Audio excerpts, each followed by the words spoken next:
Hi, everyone, and welcome back to the Talk Elevation by Fan Day Nation. I'm your host, Mikayla Nagl, and today's episode features a leader with a truly unique perspective, someone who has competed at very high levels of golf around the world and now leads the next generation of athletes as the director of men's golf at Colorado Mesa University. Our guest is Scott Sullivan, a coach, former elite golfer, and accomplished business leader. Scott brings together global competition experience, business leadership, and collegiate coaching success.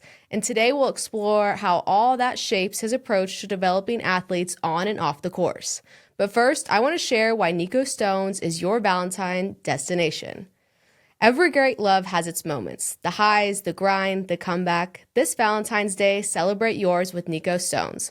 Bold jewelry that shows up for game day, date night, and forever moments in between. Because real love isn't flashy, it's present, intentional, and seen. Shop Valentine's Day at nikostones.com. Well, Coach, thank you so much for joining us today. How are you? I'm great. Thanks for having me. Yeah, of course. Well, let's take it back a little bit. You first started at CU Men's Golf Program in 2018. What was your vision of where the program could go? Well, before that, I helped. I had sold a business with partners in 2011. I helped with the program. The coach then asked me to help with the program, and I did for 3 semesters before going back to a company and serving as president. And then I exited that company in January of 2018. The next coach left in 2018, June of 2018, and they hired me in August of 2018. And so I've been here ever since. Perfect. Did you know this is where you were kind of going to go, or were you not so sure? No. This is kind of a retirement gig for me. I do it because I enjoy it. And I just enjoy the relationships, and it's fun. It keeps me involved in golf, although I have less time to play golf myself. Yeah. And still playing competitively, but enjoy the relationships, enjoying helping to grow young men, and team building too, which I did throughout my career. Yeah. When you first started, what was your goal for the players right when you came in?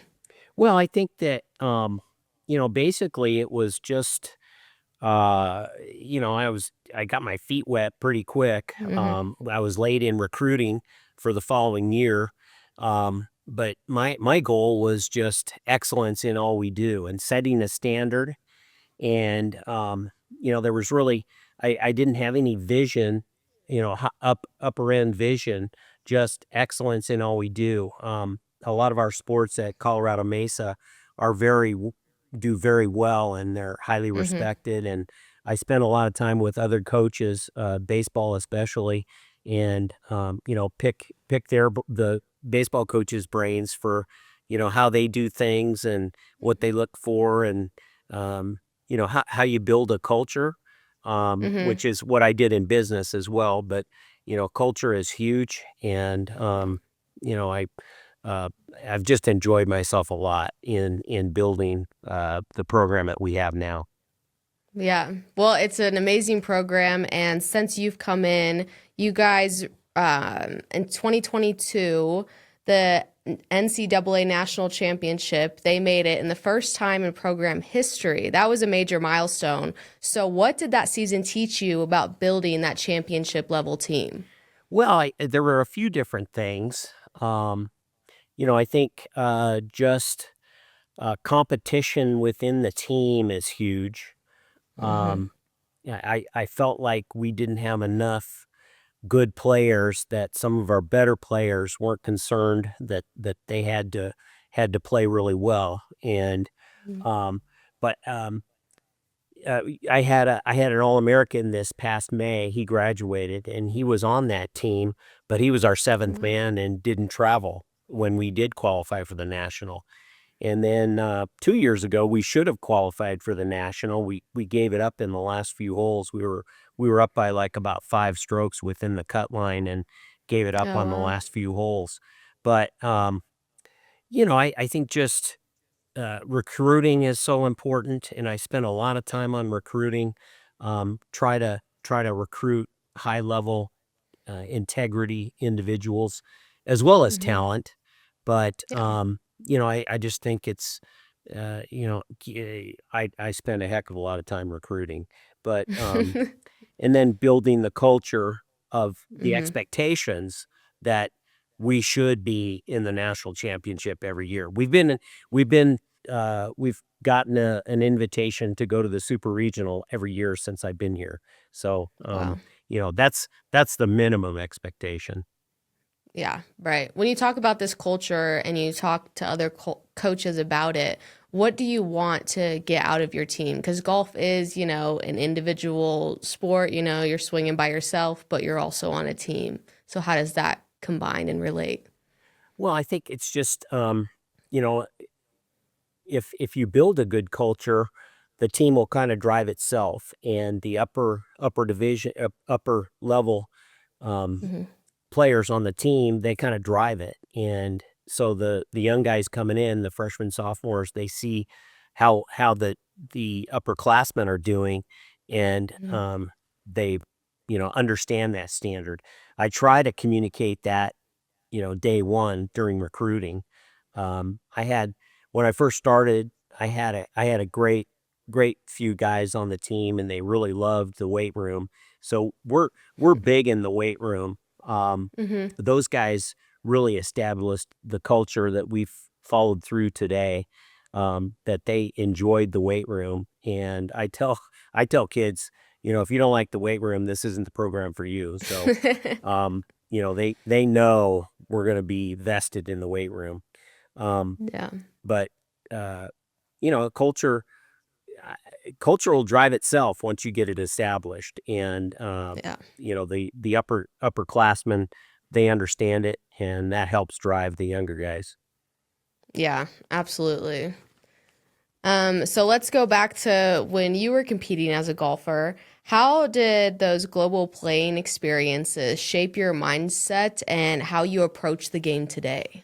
Um, I think playing golf at any level, there's a progression, and I think Mhm. it's really important for young men and women too. I'm over the women too, as director of golf for both programs, but it's important for them to understand there's a progression.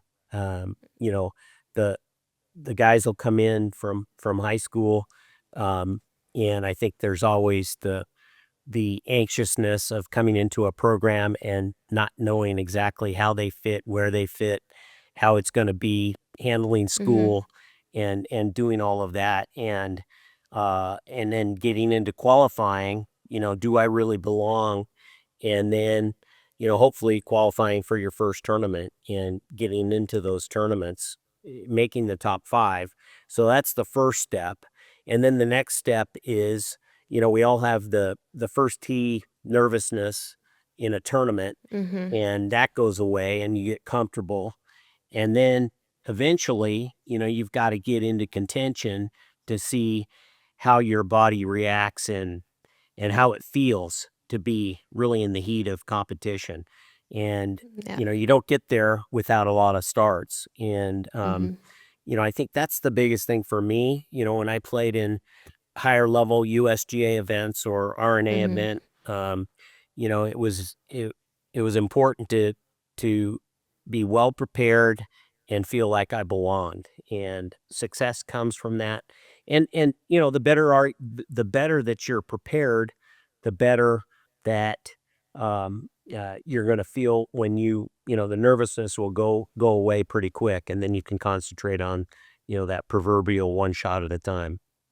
Yeah, for sure. Do you have any favorite failure or success stories yourself? Um, yeah, I've played with a lot of names, Mhm. in my um, career. I played with Tom Watson, and I played in a senior U.S. Open, played a practice round with Mr. Watson, and at the Wow, end, there's kids out there with their flags, and they just want players to sign. So I signed maybe five or six, and Mr. Watson, was out there for maybe 45 minutes, and then we went in we went into the players lounge with my business partner who caddied for me and my wife, and we got our plates of food and went over and sat down, and then Mr. Watson came in much later and Mm-hmm. got his food and came over and said, "Can I sit with you?" And so those are some cool times when Yeah, you that's really cool. you You're know like, no, you can't. You can sit over there. You don't yeah, have to sit next exactly. No, you can't to. sit here. Yeah, right. Yeah. How has being a player yourself translated into your coaching? Well, obviously I know how they feel. I know what they're going through.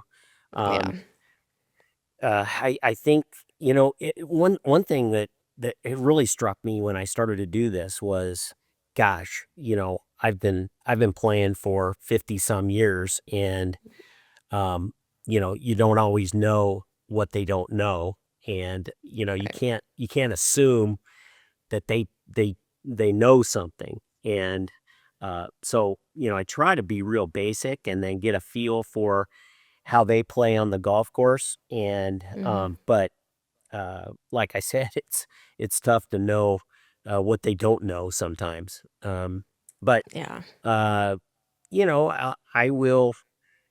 We talk a lot on the golf course, and I get to know their games, which is huge.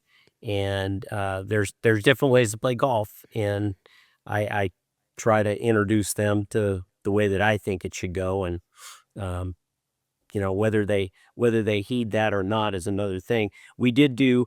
I'm big into personality profiles. We did a Mm. disc personality profiles, and we did those yesterday, so they can see how I act, and I can see how Mm. they act, and it helps me how to approach them better, how they receive information, what their personality is like, and what mine's like. And I tend to be kind of hard driving, and um, I'm a high D, and a lot of times I got to be careful I don't run over them, and you know allow them to give their opinions and what Mm-hmm. they think as well.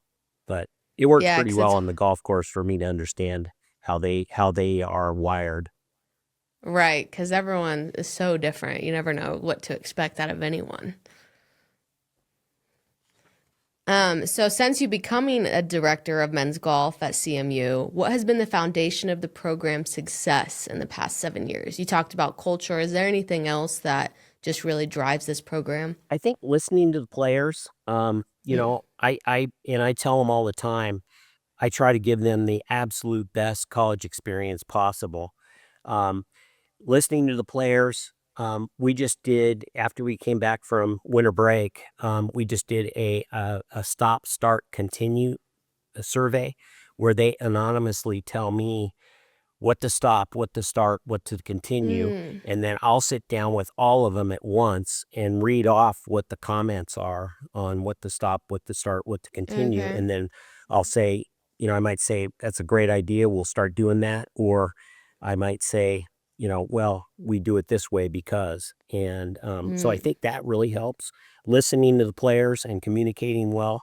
Um, and discipline, being on time, being 10 minutes early is on time, and, Mm-hmm. um, being respectful. You don't have to necessarily like your teammates, but you're going to respect them. But for the most Mm-hmm. part, everybody likes each other a lot. I don't require the freshmen to live with each other, and I introduce them, and they can decide if they want to live together. So if it doesn't Mm-hmm. work out, they can't get mad at me. So, Right, it's um, not your fault. but you know, I just culture is huge. Culture is everything.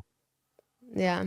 Was there anything you were surprised about the stop start exercise that you found that your players said about you? Uh, uh, well, one one of them said stop qualifying on the weekends, and I looked back and we had 13 qualifying rounds in the fall, and we only had one on the weekend, and it was at a course. It was at a course where we hosted our tournament. We hosted a tournament in the fall that we actually won, and it was on a Saturday, and it acted as a practice round and a qualifying Hmm. round. Practice round for the tournament and a qualifying round, and that was the only I said, hey guys, what's up with this? We only qualified once, and it was at a course that we can't get to during the week because it's an hour away. So, Yeah, sometimes that's they funny. just don't think things through, and that's why I'll read it out and then make my own comments. Yeah, right. You're like, come on now. Let's think about this for a minute. Let's go back to leadership a little bit. Leader has clearly been the theme of your life, from board chair roles to coaching. How do you transition these roles into your players so they can be leaders as well?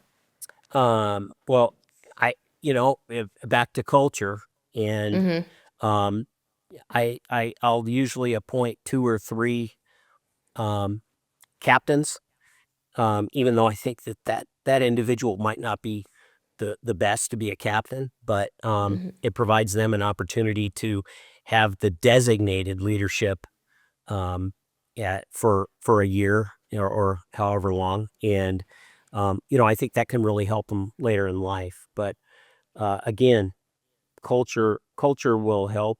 Um, I think some are natural leaders. Some of Mm-hmm. it can be learned, but some are natural leaders, and they'll they'll step up anyway, regardless if Yep. they're named a captain or not. So, Yep. like I said, I think culture drives a lot of that. Yeah, for sure. We do have a cool fact. Your son played for Tiger Woods golf coach. Is that correct? Yes. That's cool. How did that come about? Did you have a connection there somehow, or did it just happen? It just happened, but Okay. so Wally Goodwin was the coach at Mm-hmm. Stanford, and he passed away maybe 2 or 3 years ago, and I we still get a Christmas card from his wife Nan Goodwin, Oh, that's and sweet. just really top notch people. But anyway, Mm-hmm. he left Stanford, I don't know, in the early 2000s, and he had a ranch in Wyoming, not too far from northern Colorado, Greeley, Colorado, where Northern Colorado University of Northern Colorado is, and they talked him into. He was an alum there, and they talked him Mm-hmm. into coming back and serving as the coach. He said, "I'll do it for 4 years," and he recruited my son and my son's best man in his wedding, and Oh, that's cool. yeah, they were roommates, and anyway, he those two were there for the 4 years, Mm-hmm. and then Wally retired, and like I said, he passed away maybe 2 3 years ago. So, but great Yeah. man, a lot of good Tiger stories. I got introduced to Conrad Ray, who's the coach at Stanford now, Casey Martin, who's the Oregon coach, um, Steve Burdick, who is with an organization called College Golf Fellowship. They all played for Wally, and so still carry on some of those relationships, which are Yeah. really nice to have. Yeah, that's amazing. That's all just a really cool story in general. Speaking of your son, how has being a dad and a coach, how is that relating to each other, and how does that help you in each area? And, I really have a unique perspective, having been a player and then a Mm-hmm. parent and now a coach. And, Mm-hmm. for parents, I think there's a big period of time, a stressful period of time where, um, going through recruiting, and then not so much once they make a decision to be a part of a team. But so I think I bring a pretty unique perspective from all three Mm-hmm. perspectives, and I think that's really helped me a lot in connecting. A lot of times I'll do Zoom calls. Most of the time I'll do an introductory Zoom call, and I always have the parents on. I always get to know the parents' names before they visit, and I think a lot of what we do, I just connected really well. But uh, I just having that perspective from all three aspects has Mm-hmm. really helped me. Um, and I try to make the recruiting period as stress free as possible. I Yes. I will. I try to pare down who I really want to recruit. And, and then I think I had 1,000 inquiries for 2026, and I'm just about complete Wow. now. And I try to answer everyone, mostly emails. I try to answer everyone, and I'll end each email by, as I recommend to all young men, find the best fit for your college experience. And I Mm-hmm. think that's really important. And like I said, I try to help every young man, and Mm-hmm. whether they're talented enough, or the quality of person that we like to recruit. I try to help them all. And then a lot of kids and parents, even so, they hear about the portal, and I just don't think the portal is a great plan B. I tell them Mm-hmm. all, you know, get the best fit the first time around, Yeah. not um, after you went somewhere, maybe you reached a little too high, it didn't work out, and then trying to find a place to play after it Yeah. didn't work out at the first place. Um, I think it's really shaking out to be kind of for the elite players, and those that have really excelled where they are. They've won multiple times, and maybe they would be a good fit at the Yeah. next level. There's a lot that are reaching down now from low level Division One, and we're better than the back half of Division One. And Mm-hmm. I really want to recruit guys and grow them up, and grow them in our culture, and have them for 4 years. Yeah. Yeah, it's very important to stay where you are, especially for college athletics, and just find where you fit the best. And there's a So lot that's that are amazing. there's a lot that are going into the portal that aren't finding a place to play. So, Mm, you know, it might yeah. be the end of your college career if you don't get the fit the first time around. Yeah, that's frustrating for sure. One last question for you before I let you go. Looking ahead, what excites you most about the future at CMU's golf program? Well, I think I've got the best and the deepest roster I've had to date. Okay. And we won 2 of 4 tournaments in the fall. We're ranked 16th in the nation right now.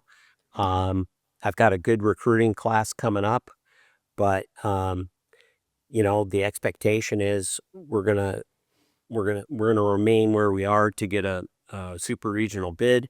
It's in Stockton, California. We leave 3 weeks from Saturday for a regional preview in Stockton, California, at the course that we'll play. And I want to see us qualify for the national. We're playing a tournament in Las Vegas where the national will be in Boulder City, and the we play there around the 1st of March, and then Mm-hmm. we play our conference there too. And then if we qualify, the national is at the same golf course. So there's a great opportunity for us to do really well. Um, Mm-hmm. and so the top 20 in the nation get the invites, or earn the invites through the super Mm-hmm. regional, and then that would allow us to get to back to Boulder Creek in Boulder City, Nevada, just outside of Vegas. And then the top 8 out of 20 qualify after 2 days, qualify for match play. And so we'd like to get into match play, the top 8, and then see what happens for the national championship. So got a lot of good things going on. Yeah. Well, yeah, congratulations on your past success, and good luck to you this season and the future, and to your players. Well, thank you so much for joining me, Coach. I really appreciate talking to you and learning more about the Colorado Mesa Golf Program. Is there somewhere people can find you online, social media, or any websites? Yeah, just Colorado Mesa. I think it's coloradomesa.com, Okay. or .edu. I mean, you just Google Colorado Mesa University men's Perfect. or golf, and you'll find us. Perfect. Well, we will keep an eye on you this season. And again, thank you so much for joining us today. Thank you for having me. Of course. Have a great rest of your day. You too.